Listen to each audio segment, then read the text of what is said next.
Hello students.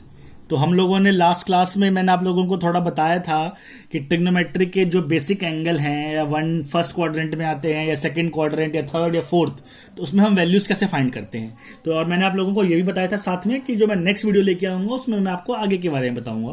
तो मुझे उम्मीद है कि आप लोगों ने वो वीडियो देखा होगा और आप लोगों के जो कंसेप्ट होंगे उसमें थोड़े बहुत इंक्रीज हुआ होगा कि हाँ, मुझे ट्रिग्नोमेट्री का जो है ये कंसेप्ट फर्स्ट क्वाड्रेंट तो हमें क्लास 10th में आता था, सेकंड क्वाड्रेंट, थर्ड क्वाड्रेंट और फोर्थ क्वाड्रेंट में हम वैल्यू कैसे फाइंड कर सकते हैं। तो चलिए आज की जो वीडियो है आज हम ये डिस्कस करेंगे कि अगर वैल्यू फोर्थ क्वाड्रेंट से एक्सीड कर जाएगी तब क्या करना है। तो कुछ करने की जरूरत नहीं है, सिंपल क्वेश्चन है।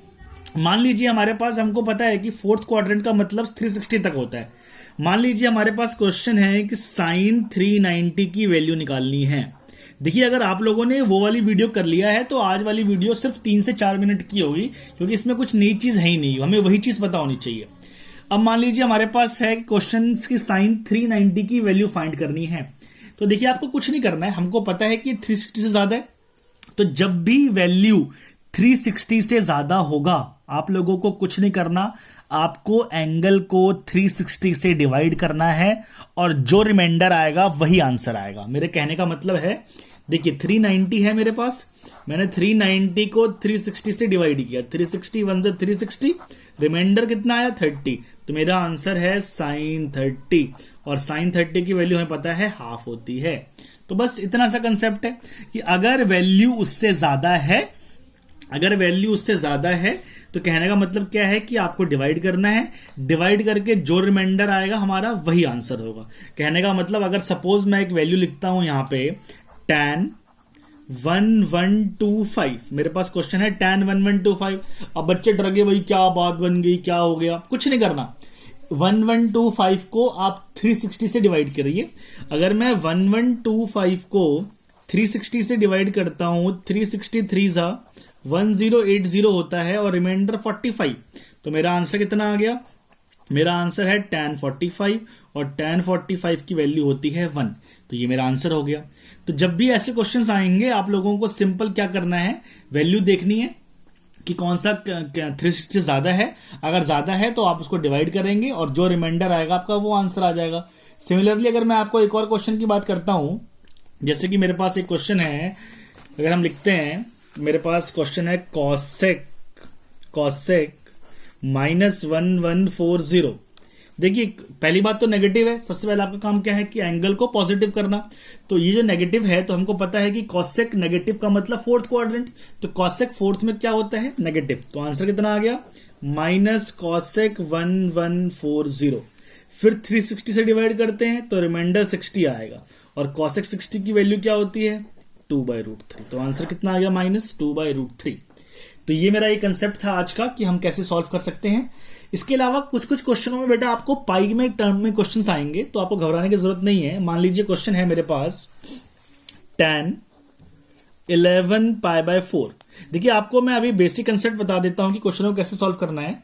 11 π/4 को आप पाई को 180 से रिप्लेस कर दीजिए, तो tan 11 इंटू 180/4। हमको पता है कि हम रेडियन से जब भी डिग्री में जाते हैं तो 180 से मल्टीप्लाई करते हैं, तो 180/पाई से मल्टीप्लाई करते हैं। तो पाई को आप लोगों ने हमेशा 180 डिग्री से रिप्लेस कर देना है। तो मैंने इसको 180 डिग्री से रिप्लेस कर दिया है, तो इसको मैंने कैंसिल किया, ये मेरा आ गया 45। क्लियर है बात। तो tan, अब मुझे 11 इंटू 45 करना है, तो 45 इंटू 11 होता है 495। अगर मैंने 45 को 11 से मल्टीप्लाई किया, मेरा कितना आ गया, 495।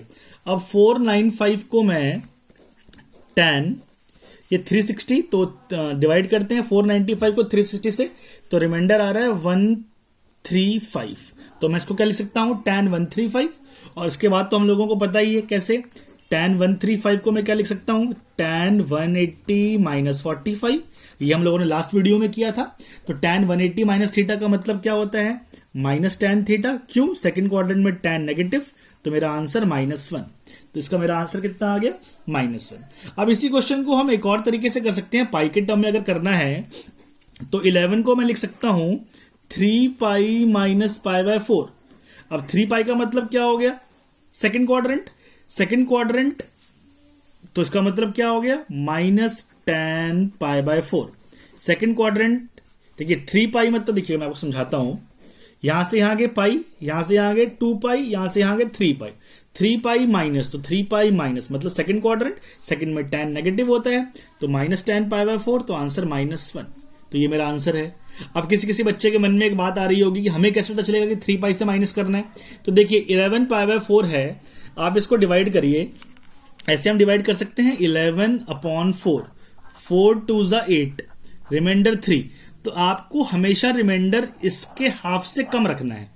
तो अगर मैं रिमाइंडर इसके हाफ से कम रखता हूं तो 4 11 4 3 ज़ा 12 और रिमाइंडर क्या आ रहा है -1। तो इसका मतलब अब ठीक है। देखिए 4 का हाफ क्या होता है 2, तो हमेशा रिमाइंडर या तो 2 होगा या उससे कम होगा। क्योंकि यहां रिमाइंडर 3 था तो ये तरीका मैं नहीं अपनाऊंगा, मुझे इस तरीके से सॉल्व करना है। तो मैंने इसको कैसे लिखा, 3 पाई, देखिए 3 है तो 3 पाई माइनस, क्योंकि नेगेटिव है तो -π/4। तो ये मेरा आंसर आ गया।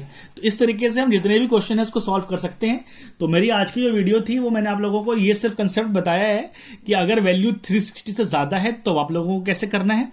तो आप इस क्वेश्चनों को सॉल्व करिए। इसके बाद मैं अभी आप लोगों को अब सीधा अब हमारे जितने भी ब्रिज कोर्स के लिए हमारे टॉपिक थे वो अब टॉपिक हमने कवर कर लिए हैं। अब मैं डेली बेसिस पे आपको क्लास 11th के टॉपिक से स्टार्ट करूंगा। तो हम पहला टॉपिक स्टार्ट करेंगे कॉम्प्लेक्स नंबर से। तो मेरी जो अब जो नेक्स्ट वीडियो आएगी उसमें आपको कॉम्प्लेक्स नंबर के साथ मैं क्लास 11 स्टार्ट करूंगा। तो इसको करिए, आपको जो दिक्कत आती है मुझे मैसेज करिए। तब तक के लिए थैंक यू।